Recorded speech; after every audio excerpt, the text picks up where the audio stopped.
한국인과 DNA가 가장 일치하는 지역은 어디일까요? 동북아시아에는 4개의 나라가 있습니다. 한국과 중국, 일본, 그리고 몽골까지. 그런데 이 4나라 사람들의 생김새가 매우 비슷합니다. 하지만 유전학적으로 따져봤을 때 중국과 한국의 차이가 매우 심하게 난다고 합니다. 중국 인민들과 한국 시민들은 외형적으로 구별이 다소 어려운 것이 사실이지만 유전학 관련 전문가들은 대한민국 한반도의 민족과 중국의 메이저 민족인 한족과는 유전적 연관성이 희박하다는 결론을 내리고 있는 상황입니다. 최근 이러한 연구들과 관련되어 영국 케임브리지 대학 등 여러 최고의 전문가들이 집중적으로 연구 분석 자료들을 내놓으면서 동북아시아의 민족적 그룹이 어떻게 형성되어 나가고 있는지 속속 밝혀지고 있습니다. 이러한 분석은 자칫 제3차 세계대전의 씨앗 혹은 파시즘적 민족주의로 변질될 수 있다는 경고도 동시에 나오고 있으나 최근 급격하게 급부상하는 중국의 민족주의 현상 또 중국의 패권주의 현상이 심화되면서 지금의 현대 대한민국 국민들과 가장 비슷한 민족들이 살고 있는 지역들은 어디인지 알아봅니다.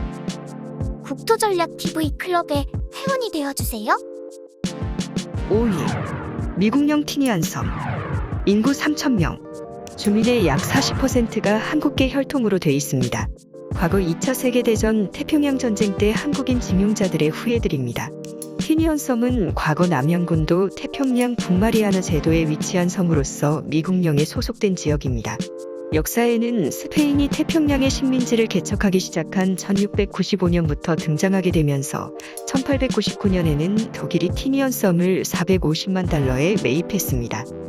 이렇게 티니안섬은 독일령 식민지가 됐지만 제1차 세계대전에 연합국의 편에 섰던 일본에 패전하였던 독일은 1920년 티니안섬을 일본에 내주며 이 섬은 일본의 위임 통치령이 되고 말았습니다.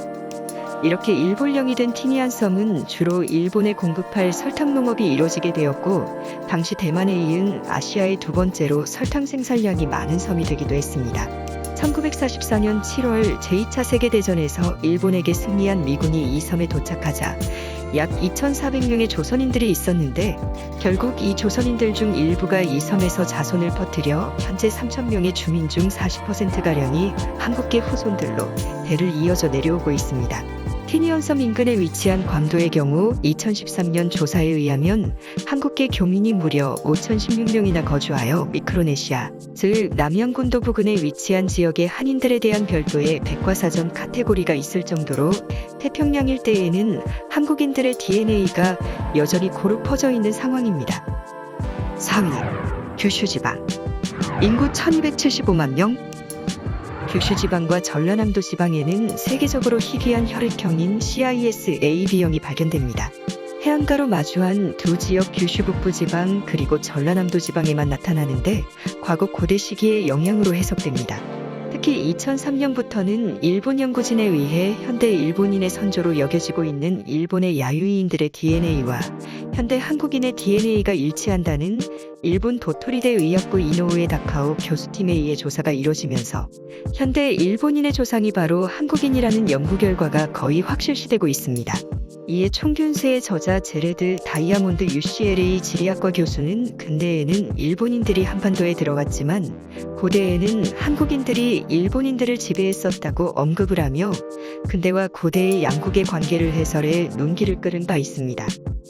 3위 산둥반도 인구 1990만 명 웨이하이시 280만, 옌타이시 710만 명, 칭다오시 1000만 명으로 산둥반도 일대에는 약 2천만 명의 한국인과 젊은이들이 삽니다. 이 산둥반도는 현재 중국에서 남녀 신장이 가장 큰 지역입니다. 이에 대해서 일각에서는 과거 산둥반도가 독일령 식민지이면서 영국령 식민지이기도 하여서 이 당시 유럽인들과의 혼혈이 발생해 중국 대륙에서도 가장 큰 신장을 가지고 있지 않겠느냐는 해석을 내놓고 있기도 하지만 실상은 이 지역의 고대 시기와 연관이 있을 것으로 해석됩니다. 그렇게 따지게 될 경우 산둥반도 지역 주민들 중 일부는 한국과 밀접한 연관이 있는 DNA를 구성하고 있을 것으로 보이는데요. 영국 케임브리지에서는 산둥반도와 한국어, 일본어가 민족적으로 연결돼 있다는 분석을 내놨습니다. 현대 일본인, 한국인의 조상 중에는 산둥반도에 거주하던 주민과 혈연적 관계가 있다는 분석을 내놓은 것입니다. 현재 국사교과서에서는 산둥반도의 한국인들의 진출에 대해서 백제 근초고왕 시절의 백제의 해외 진출 사례에서 요서지방과 산둥반도 일본 방면으로의 진출에 대해서만 짤막하게 다루고 있으나 고대 시기 백제의 진출, 발해의 등주공략, 고구려 이정기의 제나라, 신라방 등의 이슈와 연관이 있을 것으로 해석되며 더 먼 고대로 올라갈 경우 고조선의 법력과 깊은 연관이 있을 것으로 보입니다. 이외에도 현대 산둥반도의 주민들 중 다수는 조선족과 만주족, 몽골족이 많이 거주하는 동북삼성 지방에서 이주를 해온 지역으로서 이와도 연관이 있을 것으로 해석됩니다. 2위, 북한. 인구 2,600만 명. 사실상 헌법상 한국인이자 같은 민족입니다. 말이 가장 완벽하게 통하는 민족인데요. 그러나 평양 시민들을 제외하고 대다수의 북한 주민들은 영양상태 부실로 인해 정상적인 신체 발육이 일어나지 않아 대한민국 국민들과 외형적 차이가 점점 심해지고 있는 추세입니다. 이러한 상황에서 북한을 탈출한 세터민이 대한민국에 자리 잡고 나서 제대로 된 영양 공급을 시작한 후에 키가 무려 8cm가 컸다는 이야기까지 등장할 정도입니다. 현재 북한 주민들은 동북아시아에서 신체가 가장 왜소한 특색을 보여줘 안타까움을 줍니다. 하지만 일제시대까지만 해도 북한 지역, 특히 함경도와 평안북도 지방 지역 주민들의 체격은 아주 큰 사람들로 아시아에서는 가장 큰 체격의 사람들이었습니다. 유럽의 평균 신장이나 체격보다 큰 사람들이 거주했을 정도입니다. 일제시대 일본 사회학자 미츠히코 기무라가 1940년 남북한 지역 평균 신장을 조사했는데 북한의 경우 163.4cm, 남한의 경우 162.3cm로 북한이 남한보다 1.1cm 컸고 일본 열도보다 최대 8cm 정도의 평균 차이를 보이는 지역이었습니다. 안타깝게도 근래 들어서는 유엔 산하 식량농업기구와 유엔 아동기구의 조사에 의하면 2018년부터 2020년까지 김정은이 집권하는 동안 북한 주민의 영양결핍 인구 비율은 42.2%에 달해 아시아에서 가장 심각한 상황으로 발표하였습니다. 이 때문에 통일 이후 북한 주민들의 영양 부족 해결 문제는 매우 큰 과제가 될 것으로 보입니다. 안타깝게도 영양 부족 상태에서 청소년기를 보내게 될 경우 성인이 됐을 때 더 이상 성장을 하지 못하는 경우가 발생하여 조속한 통일이 시급하다는 지적이 나옵니다. 1위, 만주. 인구 9천만. 중국 동북삼성에는 여진족, 몽골족, 조선족들이 거주 중입니다.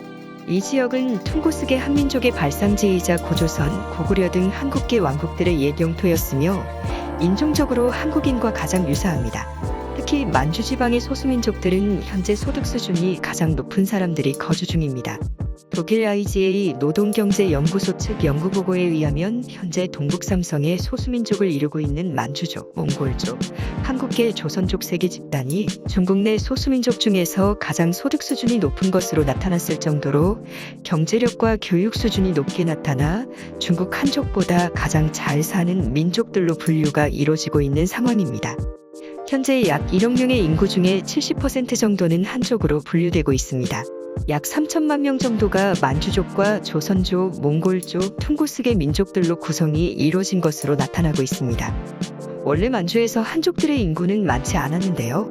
만주국이 붕괴한 이후로 만주 지방의 광활한 농경지, 특히 돼지 사료로 먹일 수 있는 콩농사를 중심으로 한 대규모 농업이주 열풍이 일어나면서 만주 지방은 사실상 그야말로 중국 한족들의 땅처럼 돼버린 지가 오래된 상황입니다. 특히 이러한 문제는 조선족 사회에도 큰 영향을 주고 있습니다. 현재 조선족들이 거주 중인 옛 간도 땅 일원은 원래 산악지방으로 농사를 짓기에 매우 척박한 땅이었습니다. 그러나 조선족들의 대규모 한국으로의 이주 열풍이 일어나면서 조상들이 조선시대부터 농사를 지어왔던 알토란 같은 땅들을 송두리째 중국 한족들이 장악을 해버리는 문제가 생기고 있는 것입니다. 이에 조선족 사회에서는 조상들이 일군 땅만큼은 지키자는 움직임이 한데 있었으나 중국 당국의 철저한 감시로 인해 이 같은 민족주의적 노력은 최근 들어 빠르게 와해되어지고 있는 상황입니다. 여기에 더해 만주족 문화와 언어가 말살된 것처럼 조선족의 한글이나 한국어 사용도 탄압을 받을 확률이 점차 높아지면서 만주 지방의 또 다른 사회 문제로 등장할 가능성이 점점 농후해지고 있습니다. 현재 중국 당국은 만주족, 조선족, 몽골족 사회에 대한 감시에 적극 나서고 있으나 간과하고 있는 것은 이들은 중국 내에서 한족보다 소득 수준이 높은 새 민족이라는 점이며 교육 수준과 해외 자유세계에 퍼져 있는 커뮤니티가 많아 이 문제를 잘못 건드리게 될 경우 국제 문제로 비화될 가능성을 간과하고 있다는 지적이 나옵니다. 오늘은 한민족과 가장 비슷한 DNA를 갖는 나라와 지역들을 살펴봤는데요. 어떠셨나요? 생각보다 한국인들의 DNA가 고대로부터 근대까지 다양한 지역에 확산돼 있다는 것을 알 수 있었습니다. 이외에도 러시아의 사할린 또 고려인들이 정착한 중앙아시아 지방 등도 있으나 현재 고려인 동포 송환 사업, 사할린 동포 송환법이 시행되기 시작하면서 한국으로의 귀환 작업이 진행되는 상황입니다. 앞으로 한민족의 지도는 더욱 커지게 될까요? 아니면 소멸이 될까요? 국토전략TV 오늘은 이것으로 마치겠습니다. 시청해주셔서 감사합니다. 저번 태평양에도 한민족이 살고 있다니 너무너무 신기하네요. 만약 세계에 흩어져 있는 한민족이 모이게 되면 정말 어마어마한 힘이 될 것 같아요. 오늘도 시청해주셔서 감사드리며 좋아요, 댓글, 구독, 알림 설정으로 국토전략TV 제작에 힘을 보태주세요. 그럼 오늘 하루 좋은 일 가득하세요. 고맙습니다. 안녕히 계셔요.